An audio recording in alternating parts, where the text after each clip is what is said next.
Hello, I'm Joseph Brayrook and I'm the creator of the Ordnance Survey Minecraft map of Great Britain, creator of both the first and the second versions.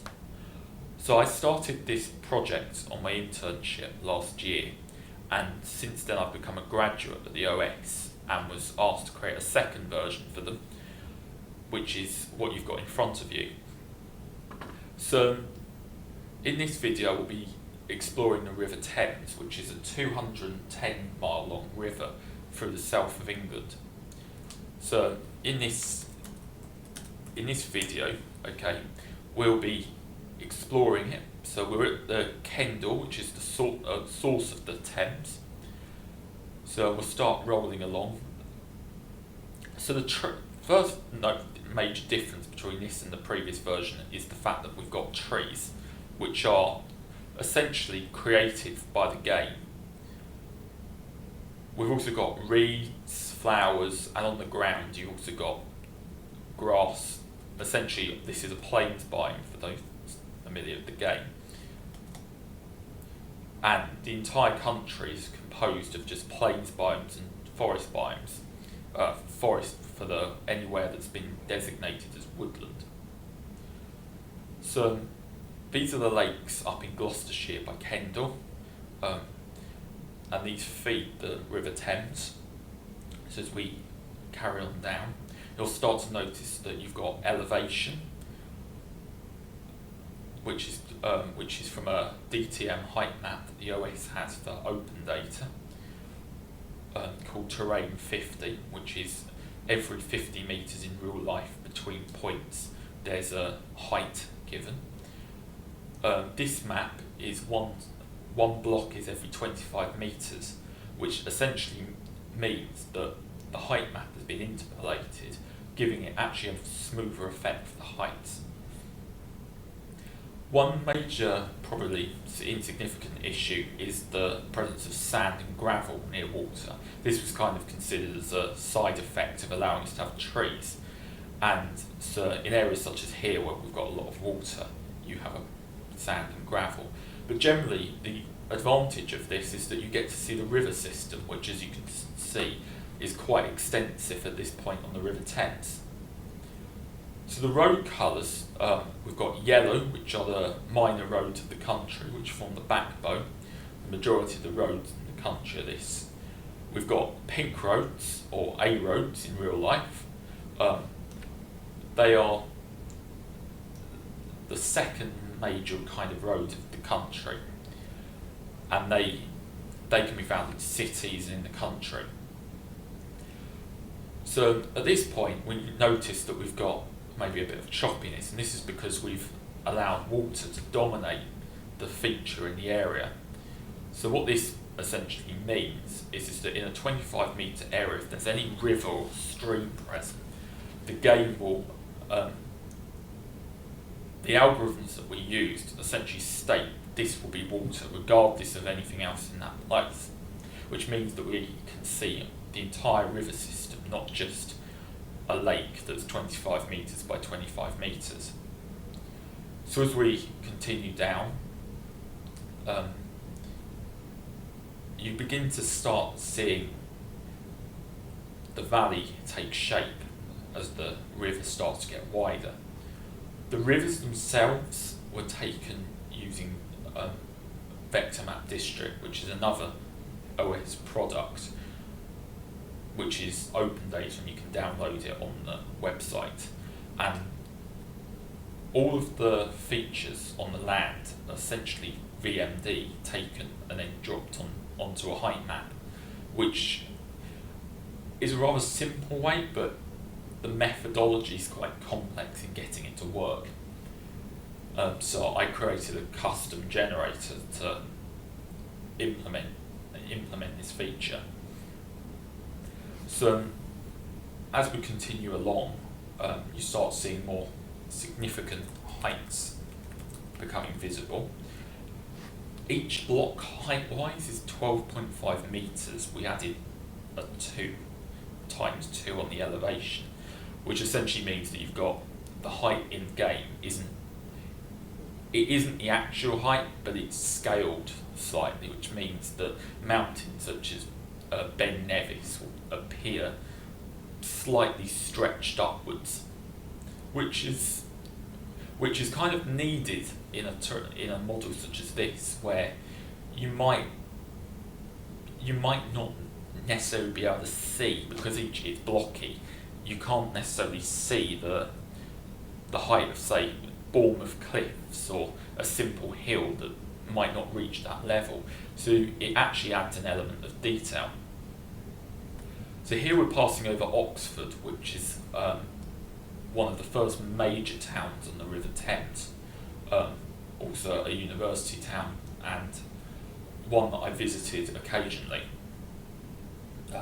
The River Thames basically flows through significant parts of this city, with lots of tributaries flowing in, as you can see here.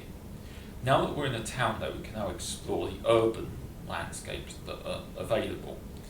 For example, these stone slabs are the local roads, or what you'd normally find as residential streets in a city. You've got your A roads. Orange are your B roads that are commonly used as kind of backways through the road system. As we move up, we've got green roads, which are the primary A roads, which are found throughout the country, and they kind of act as like the middle highways. And our first major significant thing is the railway line, which we've got as a black clay being visible. So these form up the urban landscapes that we in the map. So as we continue on further downstream, you begin to get more height elevation as you start entering the Thames Valley. You've got various towns you can see, like for example here, you can see individual buildings in a rural farm area, which has this is because each block is at 25 metres. If there's a building present, it will change that block to brick. However, what this means is that, say you're a terraced house in London or Manchester, it groups these together. So in the country, an individual block may represent just one house, but in a city it may represent maybe 10 houses, or 5 houses on a terraced street. So for suburbia and country, you could probably identify your house. For in a city, you certainly will be able to locate your house, but there might be multiple buildings on one block. This is also because the data that we used, vector map district, also does not have individual houses, but has areas of buildings. And this, especially in the cities where you've got roads and you've got like whole strips of buildings, you can't identify individuals within the data. So as we continue on, you begin to see you've got more wildlife occurring on flat lands. So in this it's just plains, but you begin to start seeing that you've got the generation, whereas the previous one was just flat, empty grass. It kind of adds character to the landscape, so that you can just run around on the ground, such as here, and just do it play as if it's a normal landscape. And then as you fly up in creative, you get the landscape reveal itself.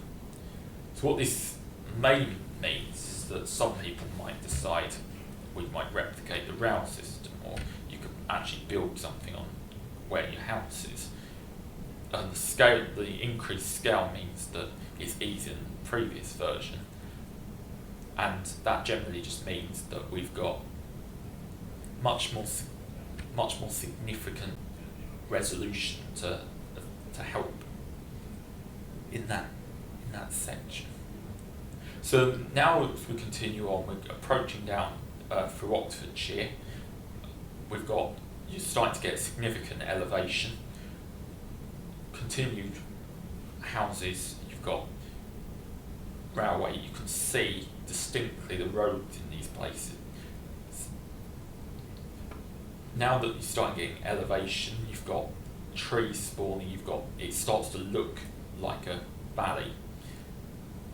This was kind of the look and feel, to trying to get a mixture between gameplay and getting a mixture between the data, and we kind of balanced it off by allowing the generator to populate the landscape using the game. The game has a system such as when it would usually generate, it populates the landscape with trees, with reeds. What we can do in the generator is set it to flag this so that a chunk of terrain, which are the squares that you see loading in the distance, come in. And when they come in as a new tile, they will add those features on top, which means that really the map that we've created is more of a blueprint. And the game will then fill that blueprint with the ores and the trees, which means the file size is less than it could be. So this is now ready. You've got the main river flows through, you've also got some lakes. You're now seeing a definite railway system which forms part of the Paddington line. You also can see, if I go south slightly, we've got the M4 and it comes in to render. So we've got the M4 running along. We use blue wall for motorways, and unlike the previous version, they're more proportional to the width. So the minor roads are exaggerated, whereas the motorways are more in keeping with the width that they actually are in real life.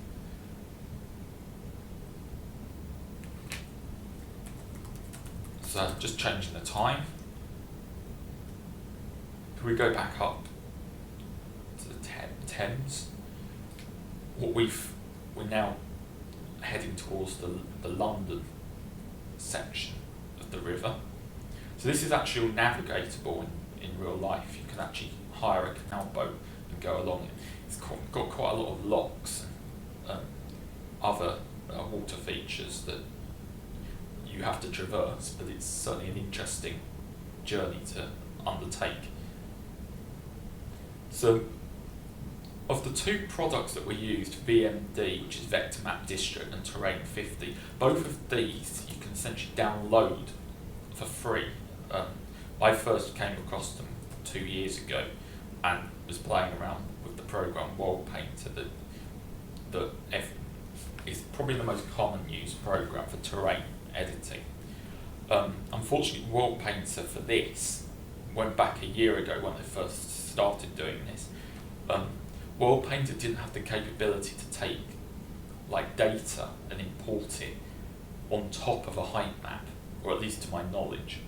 So, much to my disappointment, when I thought this would be an easy challenge, it quickly turned into a need to try and figure out a way to take Terrain 50 data and overlay it with a bitmap.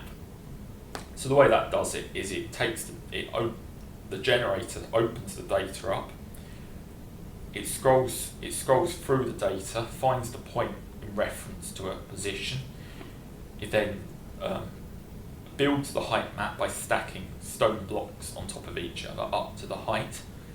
Then the overlay code comes in.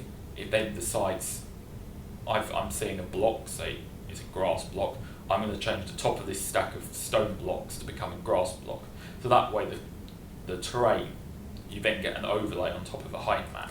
And if I just jump down, you can see that whereas normally you'd have about 4 blocks going deep, this one's only 1 block because the generator's only changing the top block. We've also on this map lowered the height, the average height that you'd usually expect to have, which is usually about 61 in the actual game, to 30. This is mostly so that when people download the map, it's not even bigger than it already is. It's at 20 gigs uncompressed, 1 gig for download. So the reason it compresses so much is because we've tried to, the data itself, the map, is mostly empty space because the game only stores data up from 0 to the height that we're at, which in the y value is 41 at the moment. So that y value means that all of the 16 by 16 sections above this, which are just air, are not rendered. They're just empty, and they're stored in the file as empty. So when we come to compress it, it goes from 20 gigs down to a gig. But the smallest file that we can seem to get it down to is 8 megs, 8 or 4 megs per region, which is big, but I somewhat wish we could make those smaller so it's not as hefty for people to download.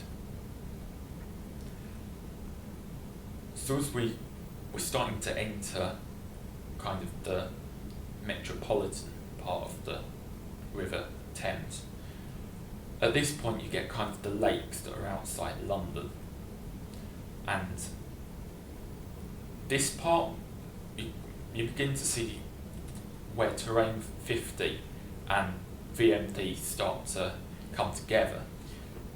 For example, these lakes, there are areas such as over here where, because we've extrapolated the heights, for example, they're slightly up. So because we're only changing the top block on this map, what it means is that say the heights within 25 meters is slightly wrong, it means that there might be a slightly elevated water, and that's something that can't really be mitigated against. This is probably more noticeable in the mountainous regions where the difference in height are more extreme. So with Snowdonia you have Llanberis might have the lake has got a few ups and downs. Overall though, this is kind of considered a minor point. It's something that in future I hope can be fixed at some point. So we've now got the motorway surrounding London. You've got the M3 or M4 junction coming in. I think this is the M3. Coming in over and into Feltham area, I think it is. So this comes in, you'd have Fort Park here as well. So as London gradually loads,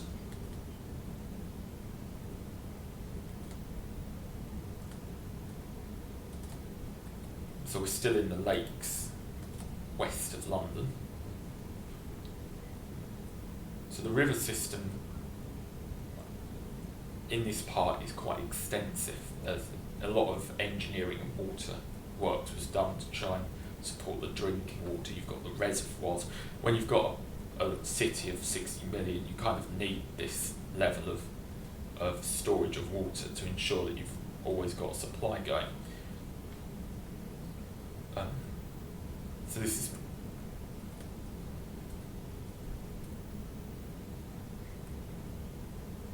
so as we continue on down the river, and it's loading gradually.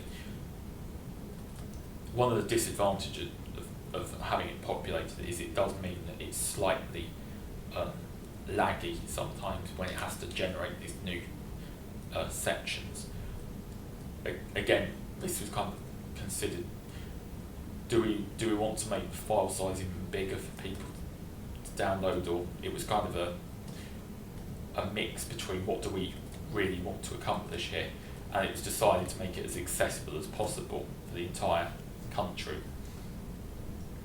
So now we're starting to enter a much bigger urban area, and as you can see in the data, this is actually a very busy section of the map.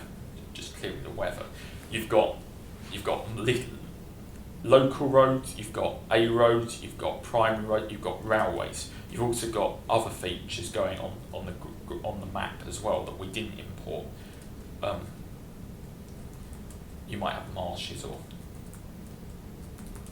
other sections. a good example is an airport. We've not included airports on this. So as we follow the main river, you now get inner London starting to appear.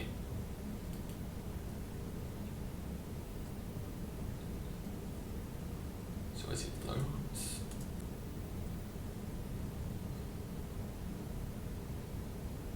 so at this point the river width is actually the width. This is in the data you get polygons and lines, and at this point now you're starting to get an actual polygon representing the river, which means that instead of further upstream where it was represented as a line and we defined a width for that line, it's now actually the area directly corresponding to it.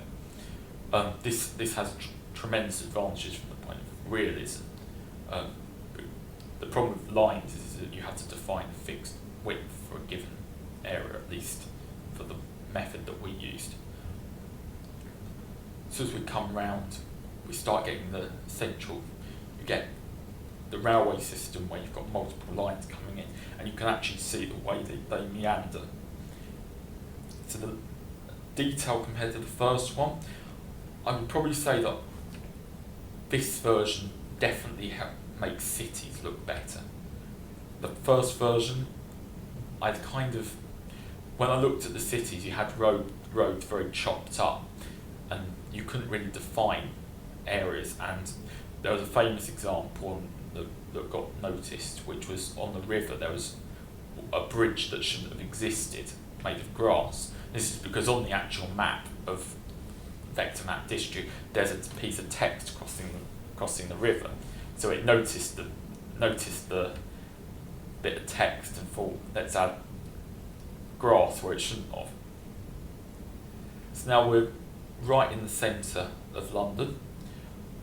If we zoom down to more noticeable areas, this is Westminster Bridge. You have the vague outline of the Houses of Parliament with Big Ben, where my cursor's pointing currently, Parliament Square, Whitehall. You've then got Trafalgar over here with the Mall going up to Buckingham Palace. So you can make things out compared to the previous version where it was very noisy within the cities. Also, the roads are much more defined. You can actually see the tiny roads that you might live on, whereas before we only went down to minor roads. We never went to local, just because the resolution was coming out not particularly that great at the time. So it's just changing the time. As we continue down, you've then got the Docklands coming up, which is where we did an EastEnders video, which is quite entertaining to make. For some reason, the resolution of that video went wrong, but it's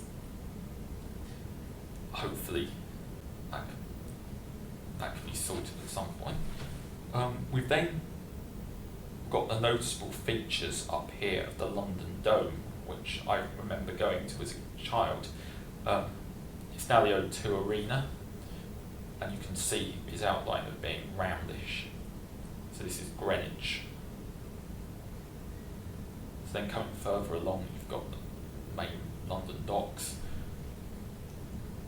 So you can recognise things. You can even see like the piers coming out where docks and boats would dock. So as I journey further down towards Essex, which is where I was born,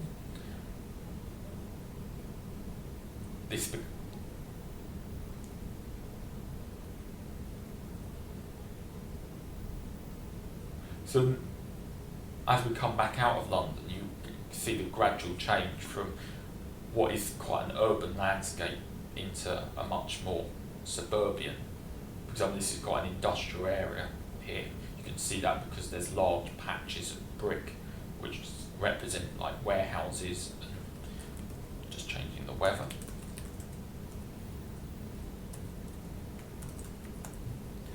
So you see the gradual change. You get the density change going from heavy density to gradual light.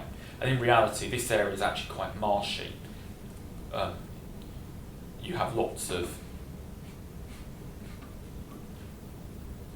it's quite boggy, you get flooding, and this is part of the reason why London requires having the barrier that stops the tidal surges, because this area is extremely tidal and it's a floodplain,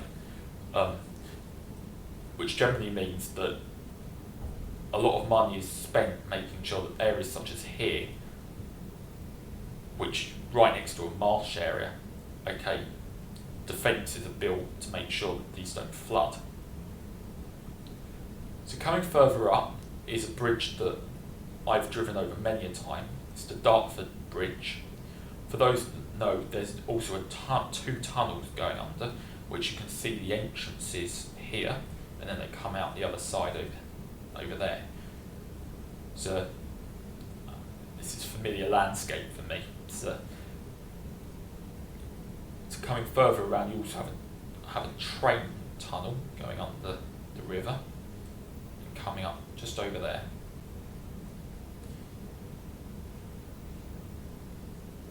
So this is now extremely tidal. You will also have floodplain areas here. There's also extensive work going on to do with, they're building a new dock area down here, which should mean that this area becomes much more industrialised in the future. So coming along, we've got major docks,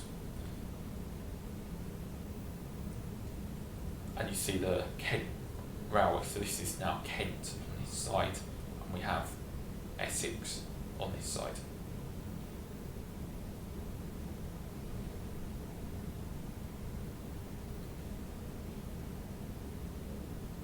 So as you come up this direction, we begin to enter the area that's extremely tidal, and I've been down here, and the flats that begin forming from this point onwards are extremely long, so much so that the town where I was born, Southend, had to build one of the longest piers in the world just to be able to allow its boats to be able to access the river at all times.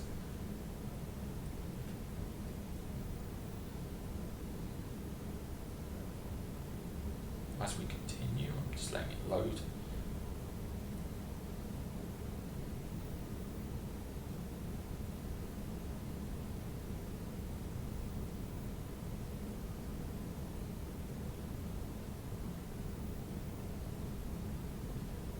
So in this case, we've got large areas, very watery landscape. So this is an I think it's an oil refinery. There's certainly the classic flame that you see with a flame going off oil-wise that you can see from a road that should be in the distance. And then we have Canby Island, which is known for having a devastating flood earlier. Before I was born, I unfortunately had family involved in, but this is, as you can see, it's got extensive river systems based over it. And when you think that this is a floodplain and you look down and you see this amount of houses built on what you wouldn't normally expect this number of houses to be built on a place in such a vulnerable place, but it's one of the major centres in Essex. So now as we come along, you've got more marshes, and this is approaching the town of Southend-on-Sea. So this railway passes the towns of Chalkwell-on-Sea, ending up at, when it loads, ending up at Southend on the distance there. So this is the pier that Southend has, which is I think it's the longest, certainly one of the longest piers in the in the world. And because we've set this map at high tide, so that the maximum extent that the median high tide is where the water's set at, that means that it's not really showing the mud flats that would normally be visible.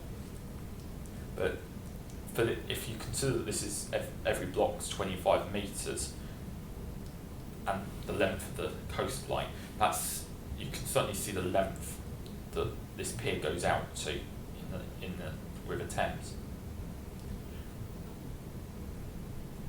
And then finally it comes up to the town of Shoebury-Ness, which is at the end.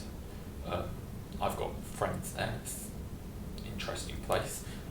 And then after this point you have Foulness, and then the River Thames enters the North Sea beyond.